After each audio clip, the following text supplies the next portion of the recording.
Hi, I'm Emily and I am here with Maya Murphy's attorney, Ephraim J. Fink. Attorney Fink practices at Maya Murphy's office in Westport, Connecticut, and is admitted to practice law in both Connecticut and New York. My question today for Attorney Fink is, after my lawyer files the complaint for my negligence personal injury case, what is going to happen between then and a trial? Thank you, Emily. In both Connecticut and New York, each party has the right to explore the arguments and positions of the other side's legal theory well before deciding to settle or try their case in court. They are effectively no surprises allowed in modern civil personal injury lawsuits, as the heart of the case is largely uncovered during what's called the discovery phase. Indeed, sometimes discovery can reveal something unfavorable about one party that is so significant, it results in a dismissal or a withdrawal, or it incentivizes a settlement by one of the parties. The discovery phase is the opportunity for the plaintiff to learn as much as possible about what the defendant will assert in court and how they will do it: documents, witnesses, experts, as well as for the plaintiff, and both parties essentially, to provide as much credible support on behalf of why they think the other side is liable and should pay damages. Like all respects of court-controlled litigation, discovery has scheduling deadlines for when the parties will exchange all relevant information that pertains to the case and will be completely ready for settlement or trial. The court wants to know that the parties are ready to go. So one aspect and area I'd like to talk about first is called interrogatories and production.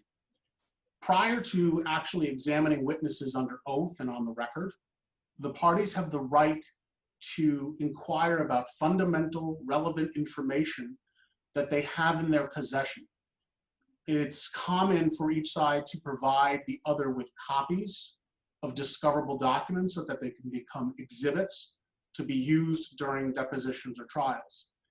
The exchange of information usually starts with the parties serving written demands, questions, on each other for these requested materials.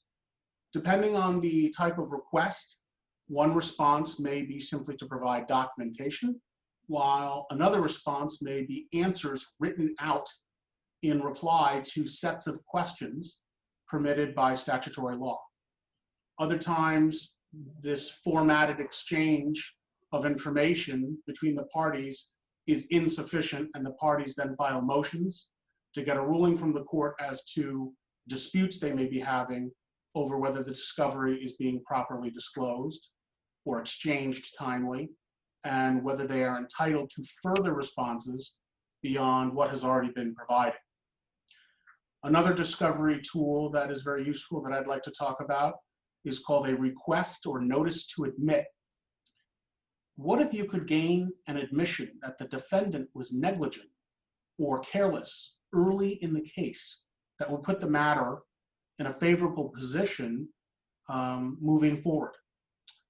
It might even bring the case to a swift end and conclude the whole matter. Connecticut and New York both employ a discovery tool that can be very powerful and beneficial without having to wait for a jury to decide who is more truthful.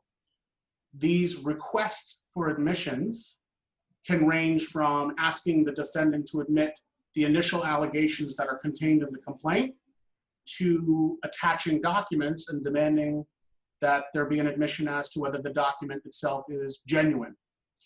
If the party receiving the notice or request to admit simply fails to respond to it or doesn't respond to it in a timely fashion, the requested admission are deemed as the admitted legal truth for the duration of the case.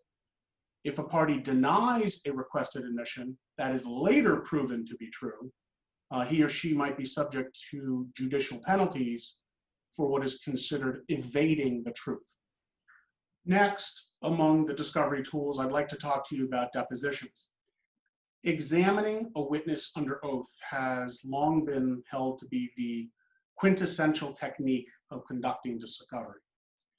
A deposition allows the attorney or counsel to elicit testimony from a party or a witness outside of a courthouse, generally during the discovery period in advance of a trial. The deposition provides the parties with a critical opportunity to accomplish several tasks that can be outcome determinative in the case. First and foremost, taking a deposition, a person's testimony under oath, and on the record, a court reporter or a stenographer records every question and answer, essentially locks in what the person is going to say with respect to their personal knowledge about the case. This often becomes a focal point in the case if their testimony at trial is inconsistent or differs in any way from their deposition testimony.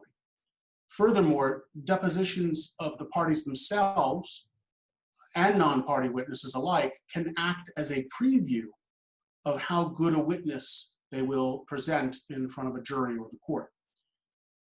Depositions can also be taken of experts, which helps prepare the parties for testimony expected from an expert at trial, instead of being surprised by what the expert may have to say. Finally, sometimes deposition testimony is so profound that it can provide sufficient information for one of the parties to file a summary judgment motion. That is a motion that advises the court that a jury trial is not necessary to determine liability because the testimony either disproved the plaintiff's case altogether, or it raised evidence that the defendants will not be able to make any factual or legal arguments defending themselves. Yet another discovery tool, especially in the personal injury case context, is the independent medical examination, or IME. When a plaintiff is alleging a personal injury, he is putting his physical and/or mental condition into what we call controversy or at issue as the crux of the case. As a result, the defense is usually permitted to conduct its own independent medical examination, or IME, of the claimant using a doctor selected by the defense. This doctor usually becomes the defense's expert at trial to testify in a way to minimize the plaintiff's medical expert's testimony about the plaintiff's injury. Of course, how independent the defense's examining physicians are, or maybe, is assessed as a matter of credibility, because defense medical examiners are generally not going to align themselves with the opinion of the plaintiff's treatment providers. IMEs are usually conducted with the relevant specific medical field pertaining to the plaintiff's injuries. For example, orthopedists are called upon for broken bones and torn knee ligaments. Neurosurgeons will address spinal cord injuries. Psychologists or psychiatrists will examine and testify about the legitimacy of PTSD or depression claims, and so on. Another area I'd like to talk to you about discovery tools, which has become, of course, incredibly germane today in the world we live in, is both surveillance and social media. A personal injury plaintiff's lawyer properly advising his client should tell them that every time they walk outside their front door, while the case is pending anyway, that they are taking a risk of being spotted in public, appearing to be doing better physically than what they're alleging.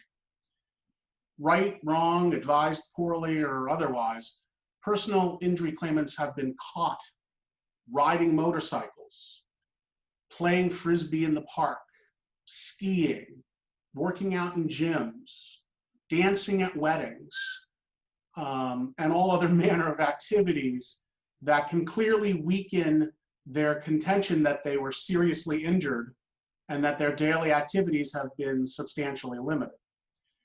Insurance companies are notorious for assigning investigators to see if they can catch the plaintiff on a good day, thereby exposing a serious credibility issue for them as to how solemn their claim of injury can be seen by a neutral observer and ultimately the jury. Planning for the potential to either avoid being surveilled altogether or how to mitigate spin or damage control, you've probably heard that phrase before, the impact of surveillance is an aspect of personal injury cases that must be appropriately handled. And as I said, what's timely and germane for today, defense surveillance also applies to social media, including but not limited to Facebook and Instagram, Snapchat and Twitter. Many personal injury cases have been lost, and some even won, as a result of social media posts. In one personal injury case, a plaintiff foolishly posted a picture of himself on Facebook performing heavy powerlifting in the gym. As long as people enmesh themselves in the highly trafficked public space of social media, it can become fodder for evidence in their personal injury claim. Courts have now long allowed, with proper authentication, the admissibility of social media posts of both plaintiffs and defendants.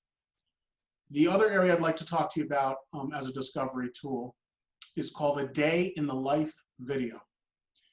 In the catastrophic injury cases, the claimant cannot take care of themselves, are wheelchair bound or bedridden.